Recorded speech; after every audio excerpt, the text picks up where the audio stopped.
Hello and welcome. This is Hear Her Sports, the podcast for everyone who loves stories by and about women striving to improve in and outside of sport. I am your host, Elizabeth Emery.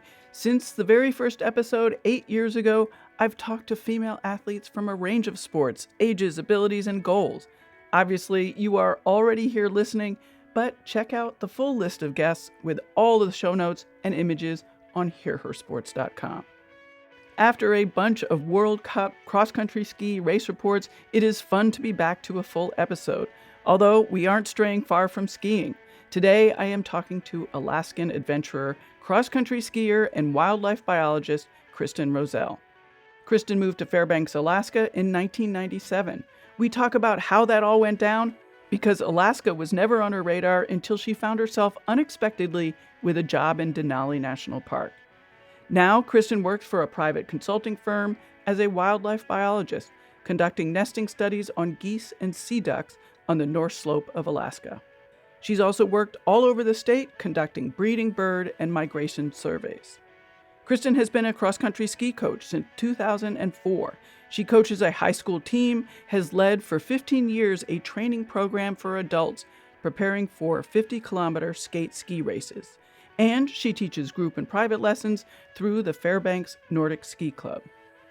Kristen is also a strong and active competitor herself. Over the years, she has raced in 5 100-mile ski races, many local ski races from sprints to 50 kilometers, and, as you will hear in our conversation, she has done many multi-day backpack ski trips. In the show notes, I've listed some details of many of those. Kristen is also a stellar runner and has completed the Equinox Marathon almost 20 times, placing second 2 times. I love Alaska. It is such an incredible, dramatic, wild place. It was captivating to talk about that with Kristen and hear more details about traveling in the wilderness there. We get into a few big adventures, complete with bears. Wait till you hear the story. I think I was in shock because I noticed while editing that I had barely reacted to how extreme the whole scenario was. I like the idea of sharing an episode of adventurers like this one with Kristen because traveling, going big and bold is totally doable. Growing up, I know I had never imagined that someone like me could actually do things like this. Nor had Kristen. She was prepared though, mostly anyway, but she also just did things, which she explains when we talked. I also love this episode because she shows incredible persistence. This episode is also just great for those who like adventure stories, regardless of any plans to make it to Alaska. Well, let's meet Kristen and hear those adventures. Hello, Kristen. Thank you for being here. And as we just talked about, we're both coffeeless this morning, so it's going to be exciting. Yes. I've been to Alaska. That's how we connected. We connected through a common friend. And the first time I visited Alaska, I was so struck by how many adventurous, absolutely super cool women I met. And, in many ways, that trip started Hear Her Sports because I sort of got into the mode of thinking about these really adventurous women. And clearly, you found something you liked when you first came to Fairbanks for grad school, which was in 1997. Do you remember what that experience of discovering the state was like, which, at this point is almost 30 years ago? I do remember it. And actually, even before coming to Fairbanks and discovering what I love so much about Fairbanks, I first came here in 91 when I was an undergrad at the University of Colorado. And we had this camp day where there were a lot of representatives from different summer camps that came. And there happened to be several people from concessionaires, like from Denali National Park and from Yellowstone and a few others. And my roommate at the time at University of Colorado was really interested in applying for a job in Alaska because her brother had just been up here and she just worshiped her brother and she thought it sounded amazing. And she convinced me to go to an interview for this concessionaire for Denali National Park. And I had never thought about going to Alaska before. And I was like, sure. And so I'd applied to be a tennis instructor at several different camps. And then I went to this other interview to work in Denali, and we both ended up getting the job in Denali, actually at a pizza restaurant. I ended up taking that. I can't remember what happened with the tennis jobs, but anyway, we both ended up coming up to Alaska, and Denali National Park was just an amazing place to be. I was 20 actually. So I was one of my friend and I were some of the younger people working for this company. We weren't really supposed to be at the bars. We would get kicked out, and that's where a lot of the other employees were hanging out at night. But we went backpacking every single weekend. We would get off our shift, we would hop on a bus, get taken out in the wilderness, and we would spend the entire weekend. And then we would hop back on a bus and come back and just roll into work. And I just met so many amazing people, and just learned about all these different lifestyles. Like, not everybody goes to college, and some people just work these seasonal jobs and then just explore the country and travel, to Antarctica in the wintertime. So that was where I really fell in love with Alaska, and also just met really amazing people. So you were adventurous before you got to Alaska, though, because you knew how to hike. Kind of, I guess. I don't know if I really did, actually. I just sort of jumped in. My parents weren't really outdoorsy. I mean, they're a little bit like my parents got me into downhill skiing, and my dad was really into tennis, and I did a little hiking with friends in high school, and then when I went to University of Colorado, I got more into hiking there and running. And well, my girlfriend, she was pretty game for just trying to get out, and then we'd meet other people, and all of us would, we'd do these trips with several people and camp out. And honestly, that was like my first real experiences. So kind of extreme, actually. For this was a place where it was really remote. You weren't supposed to be seen from the road. Like, you really had to get out there. But that was my first real backpacking, and I was seeing bears and um, wolves. I had a close encounter with a wolf that first summer that just walked right up to me, and it was Wow. it was pretty amazing. Did you have any sort of, like, I don't know, close calls, close encounters, bad experiences during that time? Um, not during that time. Actually, yeah, all my experiences were really very positive. That summer I learned to be very comfortable. Like, seeing these bears, they'd be right across the river from us. And before you go out in the backcountry, you'd get a backcountry permit at the visitor center, and they would always run you through, what you do if you see a bear, if it comes this close to you, this is what you do. And and for the most part, they just minded their own business. So there wasn't anything, that they seemed to follow what they told us, and no, nothing bad happened. Later on, when I was a biologist and doing some work in Wrangell St. Elias National Park, it was actually the first year of my master's. I had a run in with a bear that was pretty terrifying. Tell us about that.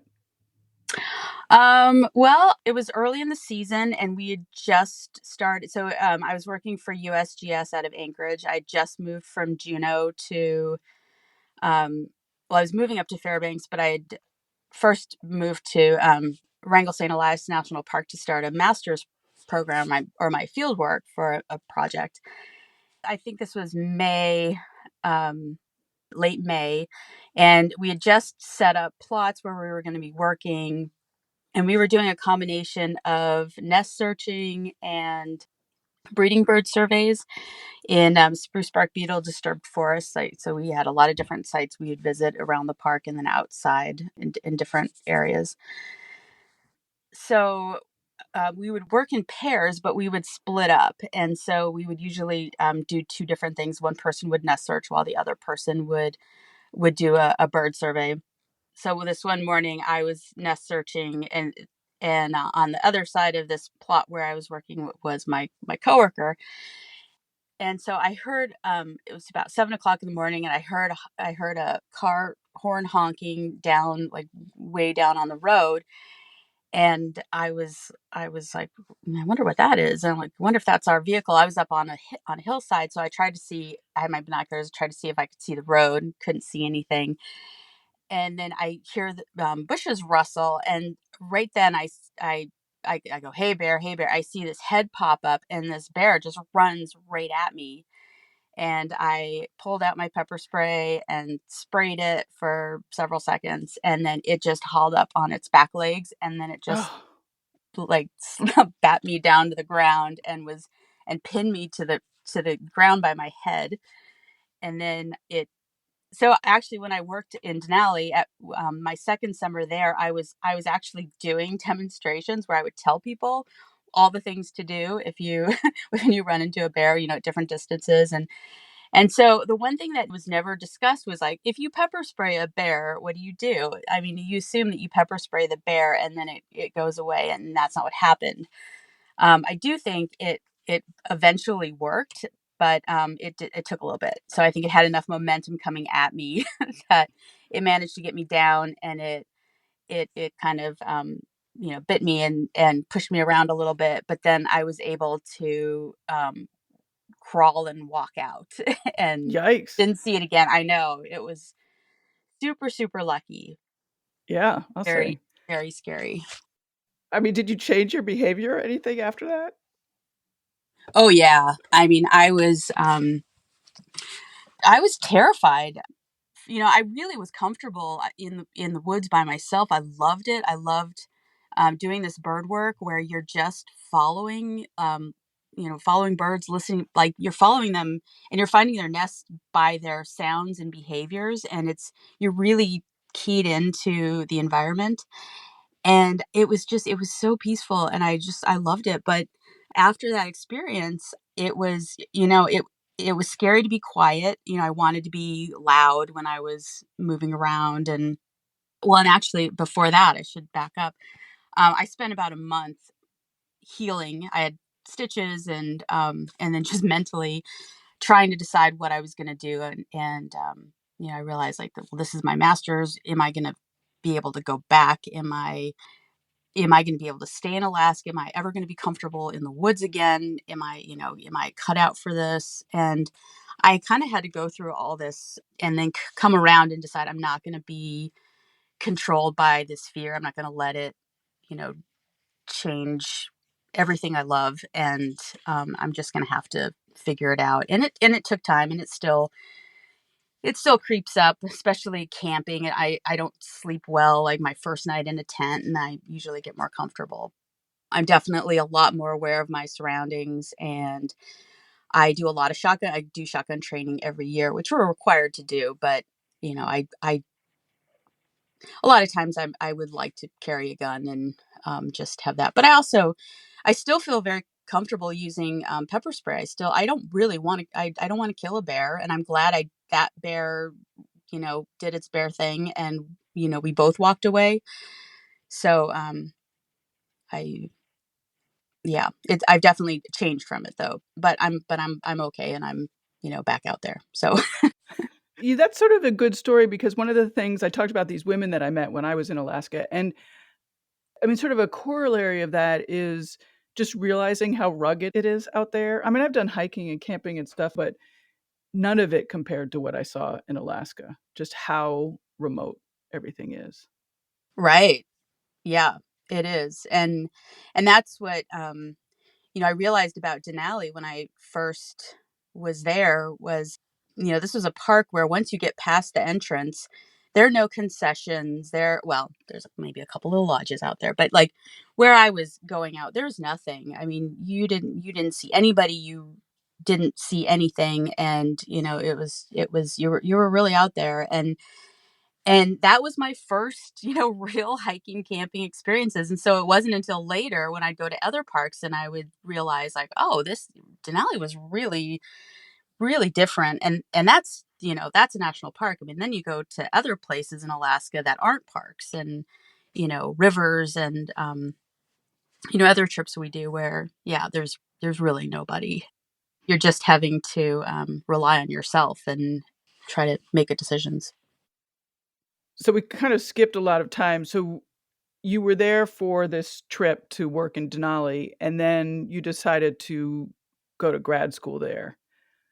I'm assuming something happened in this camping trip that made you decide to go to grad school. Yeah. So when I was at the University of Colorado, I was a biology major, and I was actually looking at pre med.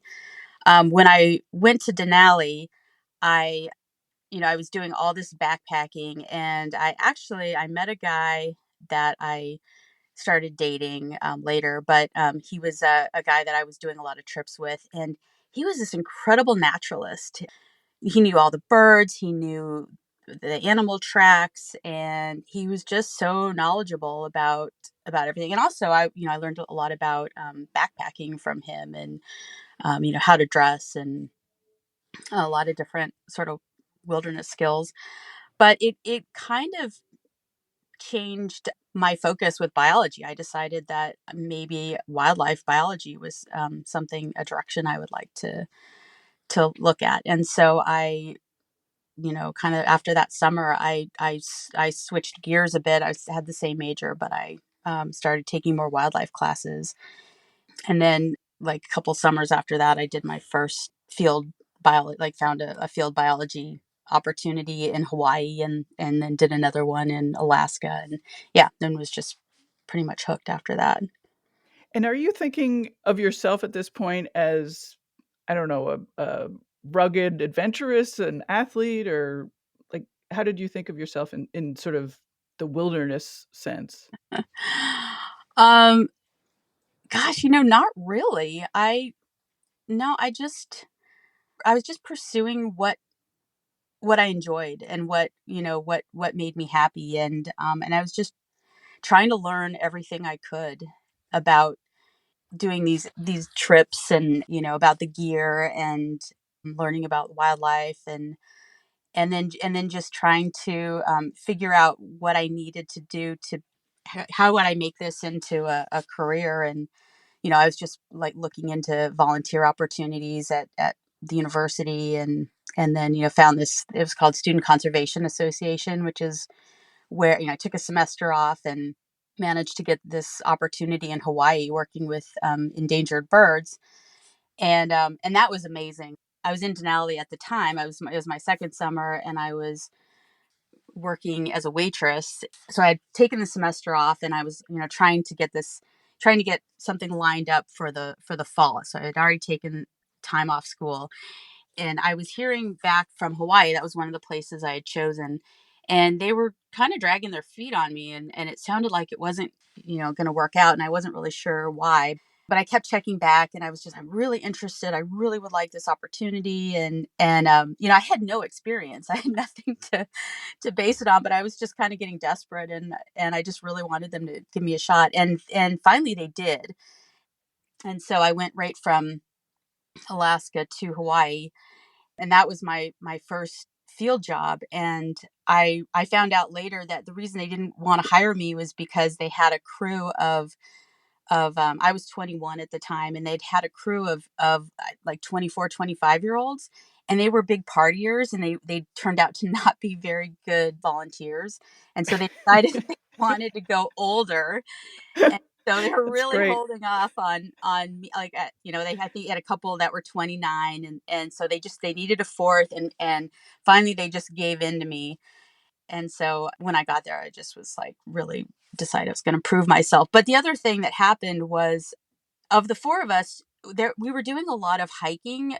We had chickens and canaries that we were had staged out in the forest, like 6 miles, hike out into the forest, and they were trying to see if they would get avian flu or malaria. And so we would hike out, and we would take blood samples from the birds. We'd clean their cages, and sometimes we'd hike them out, hike them back. We collected mosquitoes, and there was this malaria outbreak on the island at the time. And so we were doing a lot of hiking, and two of our crew got injured, and they couldn't do any of the hikes. And so this other guy and myself ended up doing all this hiking. And so got in the most amazing shape of my life because I was hiking about 50 miles a week, doing all these hikes for volunteers to take care of birds. So then I was starting to feel like I was becoming a pretty good outdoors person. Actually, the other thing I learned through that experience was that I was pretty good at like troubleshooting problems. Like I could jerry rig things really well, and I came up with different systems for uh, I don't even remember exactly, like with cages and carrying animals out in the field. I mean, there were just different things that you kind of had to figure out on the fly, and I seem to be pretty good at that. And I think that was appreciated with my employer. And you didn't party too much. No, in fact, we didn't party at all. And I probably had the most sleep of my life because it got super dark there at 6. The sun goes down. It is just pitch black. We were living in Hawaii Volcanoes National Park. It was just pitch black, and it was cold because it has a little higher elevation.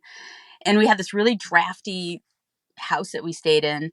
And so I was going to bed at like 7:30. Like there's just really not a lot to do.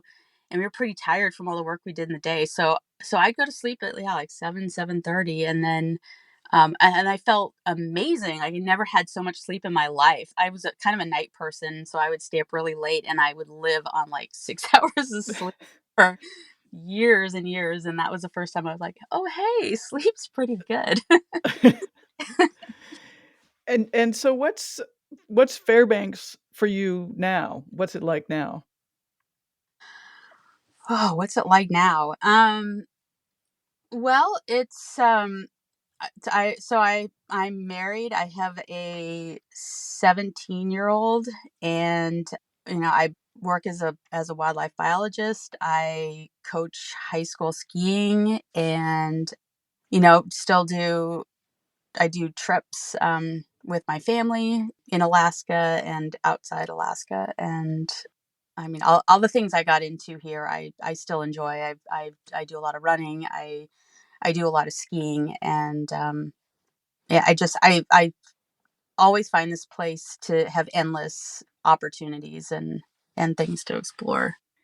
Do you train, or like we talked earlier offline about how you've incorporated skiing and being physically active with your work into your life, but do you also, I don't know, do intervals or that kind of stuff, or just go out and do your thing? I do.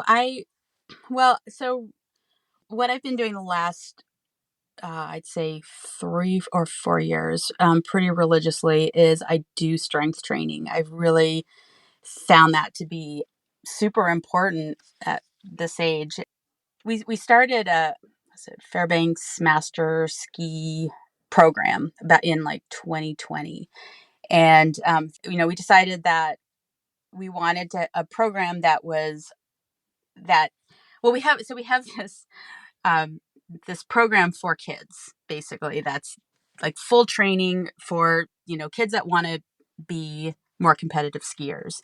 So that program had been going on for 10 years or so, and so we decided that masters wanted the same thing. And something that where we did, there was strength training, there was intervals and distance skis, and um sort of everything in between for training. And so through that, I do this strength training class. I take it with this woman, Christina Turman, who is this. She was an amazing. I knew her as a high schooler. She was a high school athlete, a college athlete, a very competitive runner and skier, and now she runs this program. And so I take her strength training class. It's a women's class, and then for years and years, I was doing intervals. I was in a women's running group in the summertime, and then I was doing intervals through with the same person, actually, skiing. And now with coaching, sometimes I do intervals with the high schoolers. Sometimes I do them on my own. Sometimes I don't get them in, but I do really like to try to get intervals in at least once a week if I can, because I really think it makes a difference.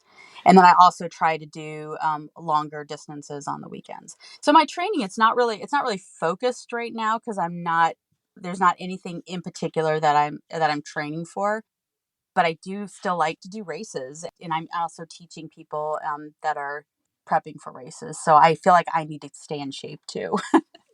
Yeah, you don't want them to drop you if they're if you're out there with them. Exactly. Yeah. You mentioned strength training was important for women of our age, and we talk about that a lot on this podcast about how important strength training is for everybody, but particular for older women. Like, what have you found has been helpful, or why has it been helpful, do you think? Or in what way, I guess?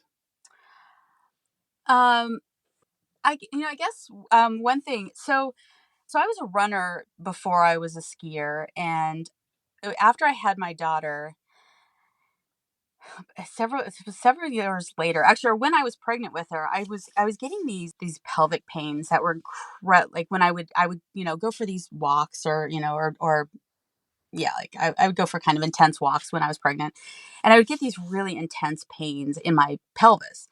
After I had her, that pain continued, and sometimes it would get so bad that I would just yeah, I mean, it was just like, it was this really acute pain, and I could never really figure out what was wrong, but it would just drop me. It was just the shooting pain, and eventually I found out that I have movement in my pubic symphysis that I shouldn't have. So running became not as much fun for me because, like, say if I was running downhill, that impact would eventually seem to like move things around in my pelvis enough where I would start getting that pain, and I guess a lot of inflammation down there. So with that, I was given these exercises to do core work, and that seemed to help a little bit. But then I just kind of backed off running because I couldn't really figure out how to fix it to where I could run the distances I used to run. And so then I switched to skiing. Skiing was did not seem to aggravate this at all. So skiing became much more enjoyable. But then when I was doing the strength training, I found that all the core work that I was doing seemed to be helping with this pelvis problem. Like, I just wasn't having those pains anymore. And even so, like, every now and then I would just get a shooting pain out of nowhere. And I don't seem to get those anymore either. So I think that's one thing that I've really noticed. But in general, I just feel a lot more like, just, I guess, just generally stronger, and especially like the core work has been really amazing with my skiing. Just feeling a lot more solid when I'm on one ski, like for skate skiing, and much better balance and with classic skiing when I'm striding, or much more um, push when I double pole. So yeah, there's been a lot.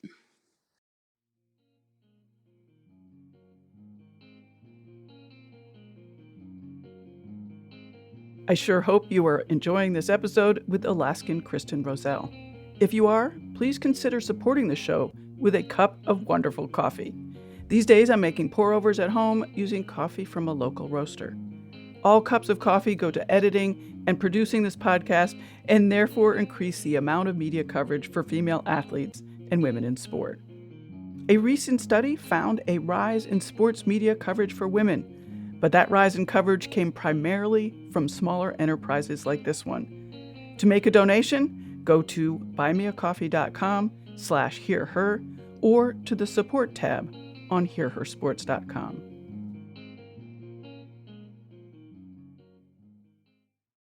Whether you are a brand new runner or you've been running for years, there is always a new way that running can change your life, and this is what the Planted Runner is all about. Being planted also means you're ready for growth. You can start exactly where you are right now and get better. I'm Coach Claire Bartholic, and I've coached hundreds of runners of all ages and abilities with science-backed training, nutrition, and mental strength techniques. And on the Planted Runner podcast, I'll share it all with you. You can be a better runner at any age. I'll show you how.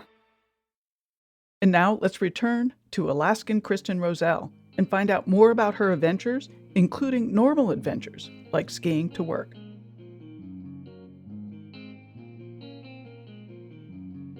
I want to talk about adventures, but before we do that, you mentioned that you ski to work and you make skiing like right out your door a big activity for you.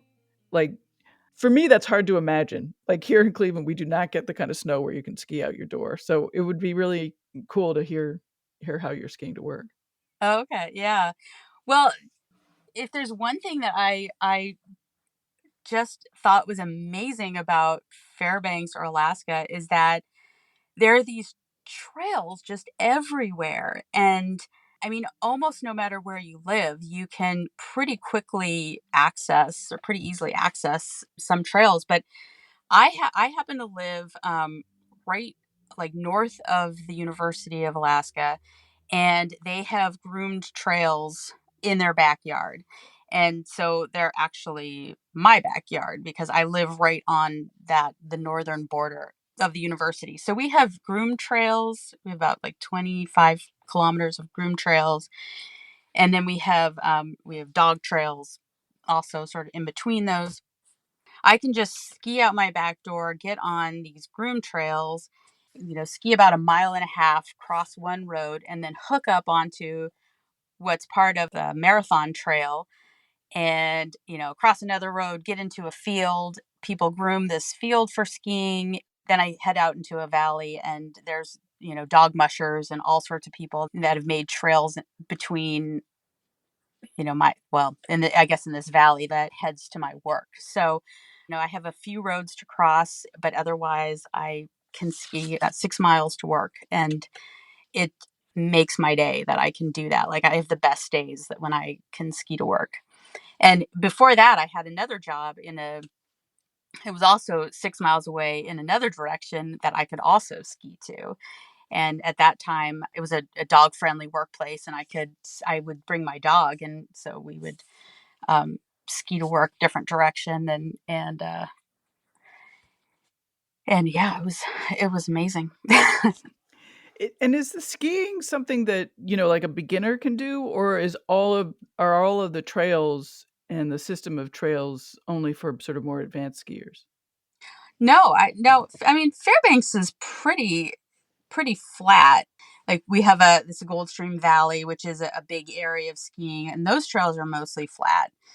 There's lakes, there's creeks, but I mean, all levels could ski that. My commute to work, aside from a couple small hills, I mean, you could easily take your skis off if you needed to, but it's not a, technical ski or anything. But no, it's like a great commute. And actually, the other direction, there's this area called, well, it's the dog mushing trails, and those are also in a big flat area. This just, miles and miles of groomed trails where they host a lot of sled dog races and ski-jer races, and but yeah, all that's pretty flat. So yeah, there's a lot of lowlands here, rivers, that are accessible to everybody. That's cool. Well, let's talk about some adventures. Do you have a favorite in your long history of adventuring? Wow. Favorite. Well, I can ask you to get your mind going. Sarah, our mutual friend, asked me to ask you about a windy adventure she and you did.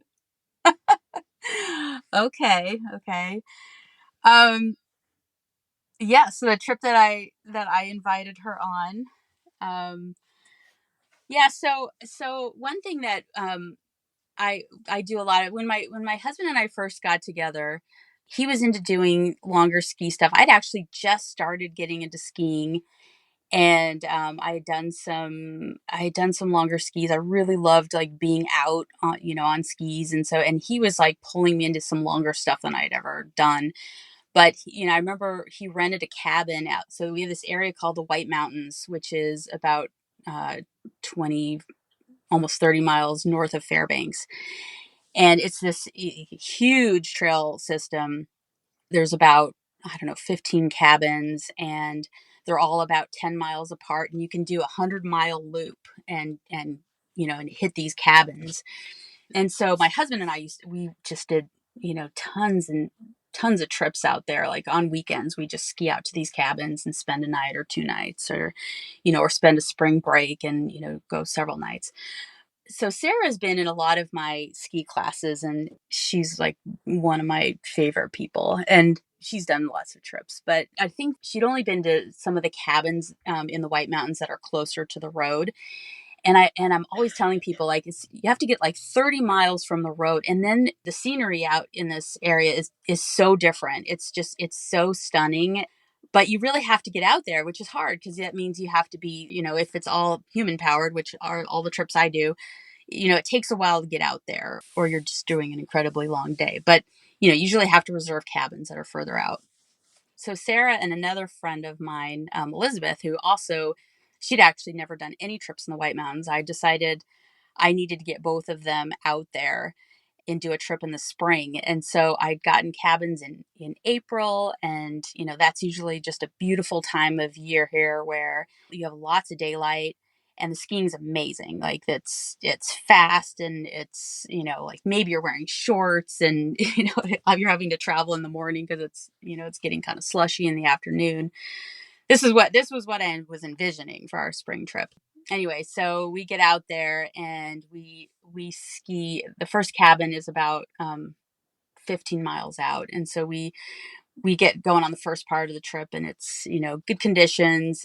And about, I think, like mile 12 or 13, you get up on this high ridge, and it's just a blowhole once you get past this certain area, almost always. And sure enough, we get up to the top of this ridge, and the wind is just howling. So we end up just, going right into this headwind for a couple miles, and then getting to this cabin where we're spending the night. So the next day we have a cabin that's about 17 miles away, and it's downhill. And we wake up, and the wind it hasn't died down at all. It's probably 40-mile-an-hour winds, and it's just screaming. And so we get out, and we have this long downhill, and I'm with two people who hadn't been out there before. And it's just these crazy conditions. But anyway, we just head out. Everybody's in good spirits about it, so we head down.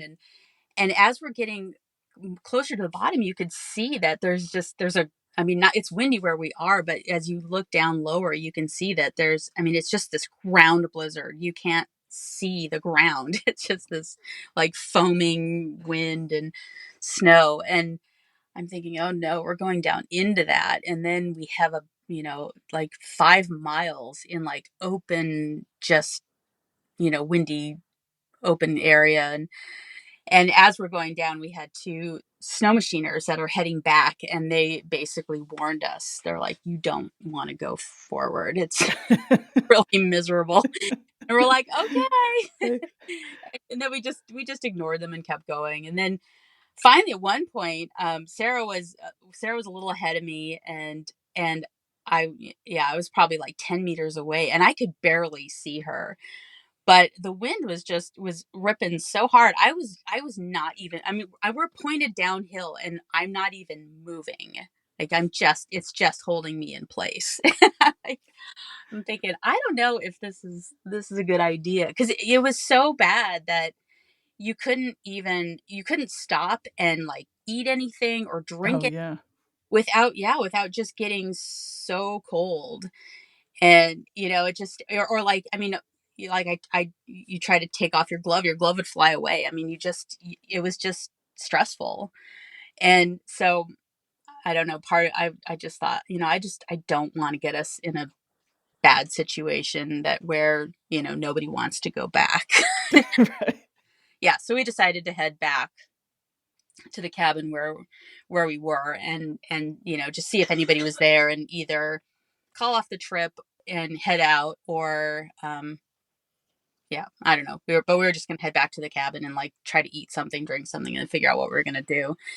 And then we did get back, and there were people that had already moved into the cabin where we were, but they were nice enough to let us get something to eat. But then they ended up giving us the cabin. They Oh. left.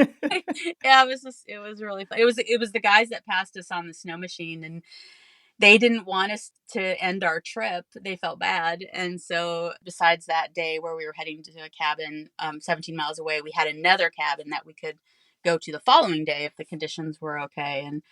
And so they're like, we've been out here for 5 or 6 days or whatever. They're kind of ready to go. They were on snow machines. They're like, we're going to leave you the cabin if you want to stay. And I'm like, oh my God. That's so nice. So nice. Yeah. Yeah. It Yeah. was incredible. Well, did that trip work out well? Did you make it to the other cabin? We did. We Oh, did. good. Oh, good. The wind was still going, not quite as bad that last day. Yeah, definitely not as bad. But Yeah. yeah, it was like these spring trips here, like they've been it's like insanely windy. Like where April used to be such a gentle month, like it seems like they've just gotten windier. And I mean, it's still beautiful. Like it was a beautiful, all the days we were there, they were just beautiful blue sky days, but just the wind was so intense that it just made it a totally different trip. Are you seeing a lot of changes? I mean, because you've been a field biologist for so long and get out to the field all the time, are you seeing big changes since you got to Fairbanks? Yeah, oh, definitely. Definitely. I mean, like one thing right now everybody's commenting on is it's been 10 to 20 degrees in the afternoons, like every day here in November. And I mean, this is usually a month where you're seeing -10, -20. Oh, wow. It's a cold, dark month, and it's just been pleasant. It's been easy. I mean, I was standing out talking to a friend without a hat yesterday for like half an hour. I'm like, this is not. Yeah, I mean, it's you're smelling the woods, you're hearing birds. Like it just seems like it feels like spring. It's just so much warmer than November would normally be. Mhm. That's one thing. The other thing is lots of holes opening up in the ground, like yeah, on campus, where like lots of places where we ski and walk, these big pits are just opening up from melting permafrost. Wait. You gotta explain that a little bit more. So Fairbanks has discontinuous permafrost, which means you have ice under the ground, and it's real variable, like where it is and how thick it is. But there's a lot of areas that have like these like big masses of ice under the ground. Our winters were so cold that ice would just remain. So you always would have this active layer at the surface that would freeze and thaw every year. But now it's melting deeper and deeper. And once it starts melting at a certain point, it just increases really rapidly with these temperatures that we have now. And so, yeah, so now these, like, you have these ice lenses that they're just melting, and they're creating these big pits where, like, let me see, like the size of, I don't know, like say 20 feet by 10 feet across Oh, and you're kidding. 10 feet down. Wow. Yeah, I mean, I mean, they're variable, but yeah, like they're just these big holes, and trees falling into them. And I mean, people have found moose that have gotten Oh, them, can't get out. And yeah. wow. And do you have anything planned, big adventures this year? I actually don't have anything. I don't really have anything planned right now. Like most years, there's usually something I've like some trail or something I really want to check out, I haven't done yet, and or a race. And this year I don't have anything specifically lined up. There's still some like traverses I would like to do. Like the last several years I've done some like multi-day ski trips with friends. So like we went from Fairbanks to Manly Hot Springs, which was a several day trip with a backpack, and we're just hooking up trails. And we were able to like figure out a route, and then try to connect with people that could tell us if there were some like cabins that maybe we could use along the way, or places to camp. And yeah, so we've done some like longer trips like that. We did like one on the Seward Peninsula of Alaska, like between two villages. Oh, that's cool. Oh, actually, that was, I guess, when you asked what was one of my favorite adventures, that was probably one of them, because we flew into village Kotzebue, which is, kind of a bigger village on the coast of Alaska. And then we took a smaller plane to a smaller village called Buckland. And then we skied I think our first day we skied like 42 miles. It was a tough one, to a cabin, and got like just rolled in super late at night, just really dead. Spent the night in the cabin, and then the next day skied out, it was probably like 30 some miles, to a remote hot springs. There was just this battered shack that we were able to stay in for a couple nights, this really cool hot springs. And then we skied 2 more days to the village of Koyuk, and then flew from there to Nome, and then flew from Nome back home. But like, trip like that was pretty amazing. Just the views that we saw, and this hot springs in the absolute middle of nowhere. And then we saw muskox out in the wild. And then we ran into a lot of people from the different villages that were also going to this hot springs. That was a pretty Yeah, those are pretty fun trips. Yeah, that does sound fun. But anyway, so I'd like to line up another trip like that, but I don't have anything quite yet planned. Doesn't mean Yeah. it's not going to happen, though. So you seem like you're super active. Your job is super active. You do these, like really adventurous trips. Did you have any idea that that was where you would end up? No, no, not at all. Yeah, if you ask my sister, she, she would say, I mean, she remembers me being like a high schooler that was like really into clothes, and I wanted a job where I would dress really nicely, and maybe live in a big city or something. So no, it wasn't from my upbringing or anything. I mean, when I as a kid, I was really really athletic, but I never got really good at anything, but I wanted to try everything. Like, I was an ice skater for a while, and I downhill skied, I played tennis, I played basketball, I played softball, I played soccer. Um, yeah, lots of team sports. I was actually a runner just to stay in shape for other things, but I didn't even really think about like being a runner in high school. I wasn't on the running team or anything. So no, I feel like I just kind of followed things I was interested in, and I just tried things. I just tried things until I found what I loved, and then stuck with it. Do you think that you're, I mean, special's not the right word, but like gifted? You said you were athletic. I guess the question is, could anybody end up where you are? I think so. I mean, I think if somebody wants to do something, and if they really love something, and if they just do it, I think anybody can do it. Yeah. I mean, I really like technique. Like, when I was a downhill skier, I didn't really care about necessarily how fast I was going down something, but I really wanted to do it well. And I'm like that as a skier. I want to learn all the little subtleties about how to do it right. I'm really into that, and I really like to teach that. But I just been following what I'm passionate about. And then, because I've put in that time, I've I've gotten good at things. But I think anybody who wants to do these things can do them. And that's what I feel like my role is as a ski coach and a ski instructor. Is I just want people to see, like, I feel like we have this amazing opportunity in Fairbanks, and it's such a great way to enjoy living here. It's a hard place to live, and a lot of people hate winter. But if you can get outside, and if you can embrace this winter activity that we have, and see a little bit of daylight and experience the cold, then I think you can really love this place. Like, it's really magical.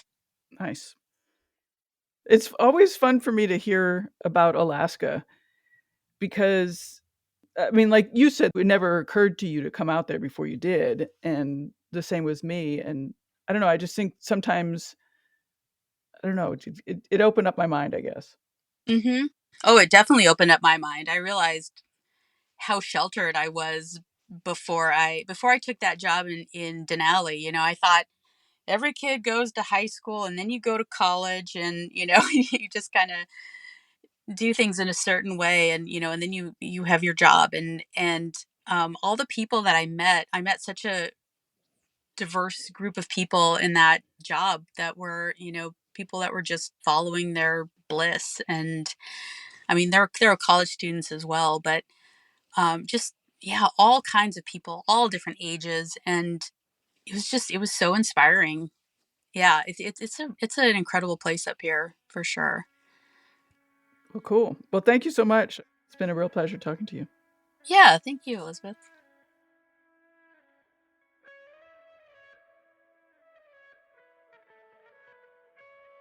Thank you, Kristen Rozell, for being on the show all the way from Alaska, with a sick kid even, which you might have heard in the background. If you are new to Hear Her Sports, welcome. There are so many former guests to discover, like fellow Alaskans Rosie Brennan, Lisa Keller, and Kristen's friend mentioned in the episode, ski jorer Sarah Tabbert. Or look for episodes about other adventurers, climber Rebecca Ross, runner Christy Peoples, and cyclotourist Nam. Thank you for listening. I'm so appreciative you have spent your time with us today. On our website, there are easy ways to reach me. Sign up for the newsletter, listen to all of the episodes, browse through show notes, and support the show through Bookshop and Buy Me a Coffee. Go to hearhersports.com. Be sure to tell everybody you know about what you heard today. I am sure there is someone you know who loves adventures. Text them right now about Kristen's ski travels and bear scare. Hear Her Sports is a proud member of Evergreen Podcasts. For more information or to check out other shows on the network, please visit evergreenpodcast.com. I just love sharing stories told by female athletes. I am super glad you are here and hope you got something from the episode to motivate your training. Thank you for listening and for being part of the growth of women's sports. Until next time, bye-bye.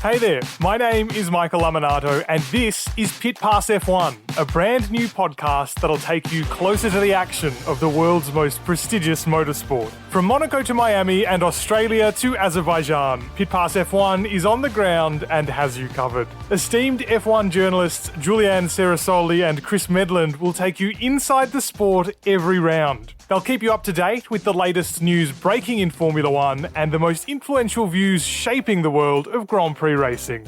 Every Friday, we'll be bringing you a track guide and race preview, and Chris and Ju will be in your feed every morning from Saturday through to Monday to keep you up to date on all the day's action on and off the track. So if you want to be in the know on the latest in Formula One, subscribe wherever you get your favourite podcasts and visit us at evergreenpodcasts.com. Pit Pass F1, a brand new show for Evergreen Podcasts.